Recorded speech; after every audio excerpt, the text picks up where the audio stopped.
কথায় আছে, দোষ করবে রাশি রাশি, ভুগবে কি আর মাসি পিসি। হাই এভরিওয়ান, একবারে হাই এভরিওয়ান বেরিয়ে যেত। কোচা আমি বললে তোর নাক মুখ থাকতো তো।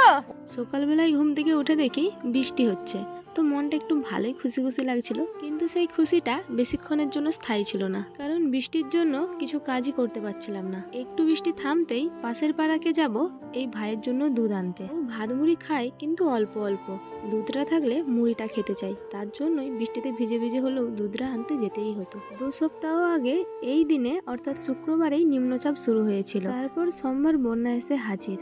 আজকে শুক্রবার, আবারও বৃষ্টি শুরু। যেহেতু বন্যার জল বেরিয়ে যাচ্ছে, তাই বাবা এখানে পানা পরিষ্কার করছে, দূর থেকে তোমাদেরকে দেখাচ্ছিলাম। মনে হচ্ছে বন্যার জল আর এখন বেরোবে না, এর উপরে আবারও বন্যা ফিরে আসবে, যে হারে বৃষ্টি শুরু হয়েছে 2 দিন ধরে। তো এখানে দুধ নেওয়া হয়ে গেছে, এখন বাড়ি ফিরবো। আর এই যে পেউকোটা দেখতে পাচ্ছ, এই পেউকোটা কিন্তু আমার কাকিমাদেরই, এইবারেই তৈরি করা হয়েছে।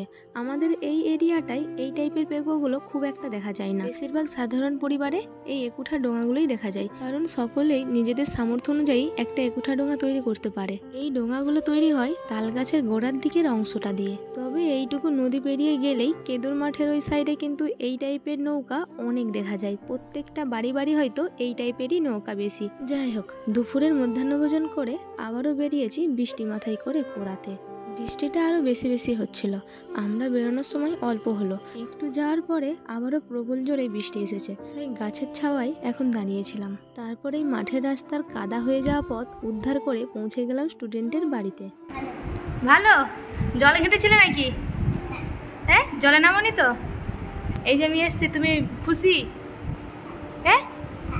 হ্যাঁ, এটা আমাকে বিশ্বাস করতে হবে যে তুমি খুশি। সত্যি কতটা খুশি? কতটা খুশি? অনেক। এতদিন এসেনি, খুশি ছিলে? মানে আমি এলেও খুশি, না এলেও খুশি, তাই তো? আজকের দিনেই বৃষ্টিতে ভিজে ভিজে এসে শেষবার পড়িয়েছিলাম, মানে 2 সপ্তাহ আগে। এতদিন পর এসেছি, তার জন্যই আমার এমন জিজ্ঞাসা ছিল। তবে বাচ্চাটা খুবই ভালো, বাড়ির কারো কথা শোনে না, কিন্তু আমি যা বলি তাই অক্ষরে অক্ষরে পালন করে। একটু ভয়ও পাই বটে, কিন্তু আমি যাকে খুব মারি ধরি বা বকি তা কিন্তু না। কোনো রকম ভুল করলে 100 বার বলার পরে যদি একটা মারি তো মারি। যাই হোক, একটু ভয় পাওয়া ভালো, তা না হলে পড়াশোনা ভালো হবে না। হয়তো আবারও জল বাড়ার কারণে পড়াতে যেতে পারবো না, কারণ নদীতে তো আবারও ধীর গতিতে জল বেড়েই চলেছে। ভগবান তো এবার আমাদের দিকে একটু দেখতে পারে নাকি? আর কত কষ্ট দেবে? এরকম করে করে কি যাওয়া যায়? আবার জল বাড়ছে, এটা মেনে নেওয়া যাচ্ছে না। আজকেই বিচার চাই আমার ভগবানের কাছে। ভালো লাগছে না এরকম করে করে প্রতিদিন এইভাবে পথ চলতে।